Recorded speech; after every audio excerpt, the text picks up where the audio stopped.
Hello, good evening viewers. तो आपको पता ही था कि दिवाली फेस्टिव टाइम में बहुत बिज़ी रूटीन हो जाता है, तो वीडियो को अपलोड करना थोड़ी सी हो जाता है प्रॉब्लम उसमें। तो इसी वजह से मैं अभी तक वीडियो नहीं अपलोड करवाई थी। चलिए, अब फेस्टिवल का एंड हो गया है, तो we have to be now going on track, coming on the track and now starting our chapter. और आज का जो चैप्टर है दैट इज़ फॉरेस्ट। ठीक है, फॉरेस्ट मीन्स क्या होता है? Large area covered with trees, जहाँ पे आपको ट्रीज़ भी मिलेंगे, है ना, छोटे प्लांट भी मिलेंगे, है ना, चढ़ क्रीपर्स मिलेंगे। क्रीपर मतलब क्या होता है? जो बड़े इतने हैवी जिनके फ्रूट्स होते हैं कि वो स्टैंड नहीं हो पाते, है ना। क्लाइंबर्स मिलेंगे, जिनको सपोर्ट मिलता है तो वो चढ़ते जाते हैं, है ना। हर्ब्स मिलेंगे, हर्ब्स मतलब जिनकी स्टेम ग्रीन होती है, फॉर एग्जांपल स्पेनिच, पालक, है ना। और पतली स्टेम वाली ट्रीज़, है ना। तो हर तरह के आपको ट्रीज़ लार्ज क्वांटिटी में आपको मिलते हैं एक लैंड पे, है ना। तो जब बात होती है प्रमोशन ऑफ फॉरेस्ट, तो वो बन जाता है फॉरेस्ट्री, है ना। तो फॉरेस्ट्री के भी अपने फ़ायदे हैं, एडवांटेजेस हैं, जिसकी वजह से लाइफ हमारा सपोर्टेड है। तो सबसे पहले बेनिफिट इसका क्या है? लाइफ सपोर्टर, है ना। फॉरेस्ट क्या करता है? लाइफ को सपोर्ट करता है by giving the useful things. हम अपने खाने के लिए, हम अपने ब्रीथिंग गैस के लिए, हम मेडिसिनल प्लांट्स के लिए, बहुत सारे यूजफुल प्रोडक्ट्स के लिए जो हम फॉरेस्ट से मिले हुए प्रोडक्ट्स से बनाते हैं, तो उसके लिए हम किस पे डिपेंड है? फॉरेस्ट पे। तो इसीलिए कहा जाता है कि forest our life supporter. Forest को और क्या कहा जाता है? Lungs of the earth, lungs of the earth. क्योंकि जो भी इम्पॉर्टेंट गैस है जो हमारे लिए ज़रूरी होता है, that we are getting from the forest. Forest मतलब जंगल, जंगल में जो पेड़ हैं जो हमें ऑक्सीजन देते हैं। तो इसीलिए जो हम कहते हैं फॉरेस्ट को लंग्स ऑफ द अर्थ। ये मेंटेन करके रखता है, क्या मेंटेन करता है? इकोलॉजिकल, बायोलॉजिकल डिफरेंसेस को। बायोलॉजिकल मतलब जो आप, बायोलॉजिकल डिफरेंस मतलब हम में, आप में डिफरेंस, एनिमल्स में डिफरेंस, इंसेक्ट में डिफरेंस, बर्ड्स, है ना। और जो भी हमारे बैक्टीरिया हैं, सब में जो डिफरेंसेस है, उनमें उसको मेंटेन करने का काम किसका है? फॉरेस्ट का, है ना। फॉरेस्ट जो है by eating habit, by the body structure, वो हमें दिखते हैं। It also maintain the hydrological system. Hydrological मतलब वाटर सिस्टम, है ना। हाइड्रोलॉजिकल सिस्टम को भी मेंटेन करके रखता है, यानी वाटर साइकिल को कंप्लीट करने में हेल्प करता है। जहाँ पे फॉरेस्ट ज़्यादा होते हैं वहाँ पर पानी ज़्यादा ही बरसता है, और वहाँ पे ड्राई वाली कंडीशन कुछ नहीं होती है। फिर है it root support and hold the soil. मतलब इसकी जो जड़ें होती हैं वो मिट्टी को पकड़ के रखती हैं, जिसकी वजह से जो हमारा लैंड है वो बैरन नहीं हो पाता है ना। It is also habitat of different organism. Different organism का घर है, क्योंकि बहुत सारे एनिमल्स हैं जो पेड़ के ऊपर रहते हैं, बहुत सारे ऑर्गेनिज्म हैं जो पेड़ के नीचे रहते हैं, और बहुत सारे ऑर्गेनिज्म होते हैं जो मिट्टी में दब के रहते हैं।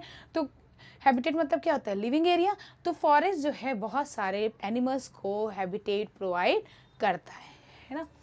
फिर फॉरेस्ट आपका जो इन्वायरमेंट का बैलेंस है, इन्वायरमेंटल बैलेंस है, उसको मेंटेन करके रखता है, ताकि हर कोई इजीली सरवाइव कर सके।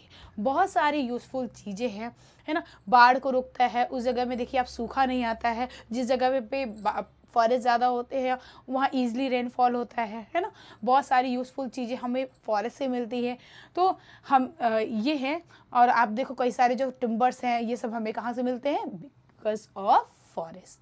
ठीक है, तो देखिए इतने सारे बेनिफिट के साथ साथ बहुत सो मैनी जो है बेनिफिट है जो हमें फॉरेस्ट से मिलता है। उसके बाद भी on demand of our need, जब पॉपुलेशन बढ़ी तो हमारी डिमांड भी बढ़ी, और डिमांड बढ़ने के कारण क्या हुआ? फॉरेस्ट को काटा गया, यानी पेड़ों को बहुत ज़्यादा काटा गया। तो ये कौन सी कंडीशन बन गई? Did have created deforestation situation. Deforestation मतलब cutting of trees in large number, है ना। तो अब किस लिए भाई? किसी के, अगर हमने काटा है तो ज़रूर हमारी नीड होगी। तो किस रीज़न से काटा गया? फर्स्ट, लैंड फॉर कल्टीवेशन, मतलब हमें जो उगाने के लिए, जो हमें प्लांटेशन, जो हमें कुछ क्रॉप्स उगाने हैं, तो उसके लिए हमें एक साफ ज़मीन चाहिए होता, तो हमको वहाँ पे सेटल होने के लिए तो हमने क्या किया, बहुत सारे पेड़ों को काट दिया। ठीक है, नेक्स्ट रीज़न क्या था जिसके कारण डिफॉरेस्टेशन हुआ, दैट वाज प्लांटेशन पर्पस। ठीक है, प्लांटेशन में क्या होता है, जब हम सेम काइंड्स के प्लांट्स को उगाने के लिए हिली एरिया पे जो है, जैसे टी कॉफ़ी को उगाने के लिए जब हम जंगलों की सफाई करते हैं, तो plantation was one of the reason for deforestation. Another reason क्या था, एक्सपेंशन ऑफ रेलवे ट्रैक। हर जगह आप देखिए आज जो है रेलवे का नेटवर्क हर जगह फैल गया है। ये कहा जाता है इंडिया का सबसे लार्जेस्ट बिगेस्ट रेलवे नेटवर्क है, जो पूरे जंगल में आप देखो, गांव में, शहर में फैला हुआ है। तो जब हमने रेलवे को एक्सपेंशन किया तो हमने क्या किया, रास्ते में आने वाले जितने भी पेड़ आए उनको भी हमने काट दिया। तो one of the cause of deforestation is also expansion of railway. फिर रेलवे जो नेवी है, नेवी के कई सारे प्रोडक्ट्स हैं, जो नेवी यानी जो वाटर में जो ट्रैवलिंग करते हैं ना, जो वाटर वाले सैनिक होते हैं उनको नेवी कहते हैं। तो उनके लिए भी जो है लकड़ी की ज़रूरत पड़ी, और उस टिम्बर को प्रोवाइड कराने के लिए, लेने के लिए हमने क्या किया, जंगलों को बहुत काटा। तो these are the 4 reason of deforestation. लेकिन जब जंगल बहुत ज़्यादा डिस्ट्रॉय हो गए तो इन 1864 में, है ना, एक डेंट्रिच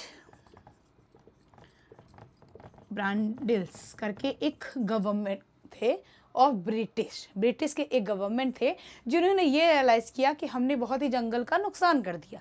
तो he has made a forest act में उन्होंने क्या कर दिया, all the needs when we are cutting, जिस नीड के लिए we were cutting the tree that were made illegal.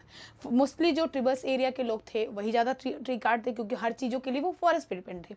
तो इस एक्ट के द्वारा कटिंग, ग्रेजिंग, कलेक्शन को सबको इलीगल कर दिया गया और फॉरेस्ट को पूरा बचाने की कोशिश की गई।